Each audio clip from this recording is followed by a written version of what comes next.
ગુજરાતમાં વિસાવદર વિધાનસભાની પેટા ચૂંટણી લાંબા સમયથી અટકાઈને પડી હતી, હજી સુધી જાહેર નથી થઈ. ત્યાં એકતરફી રીતે પોતાને અનુકૂળતા પ્રમાણે ઉમેદવારની આપે જાહેરાત કરી છે. એમનો અબાધિત અધિકાર છે, પણ એનો અર્થ એ પણ નથી કે કોંગ્રેસ પક્ષ ઉપર ગમે તેવા આરોપો મૂકે, કોંગ્રેસ પક્ષ વિશે ગમે તેવી વાત કરે.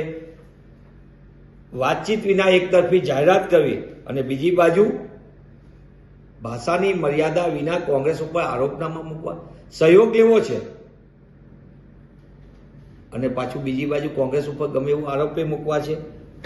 જે રીતે તાજેતરના પરિણામો સ્થાનિક સ્વરાજના છે, ગુજરાતની મોટા ભાગની સ્થાનિક સ્વરાજની સંસ્થામાં આપે ડિપોઝિટ ગુમાવી છે. પુનઃ હું એ વાત કહું છું, આપને અમારો સહયોગ લેવો છે અને કોંગ્રેસ વિશે ગમે તેવી વાત પણ કરવી છે.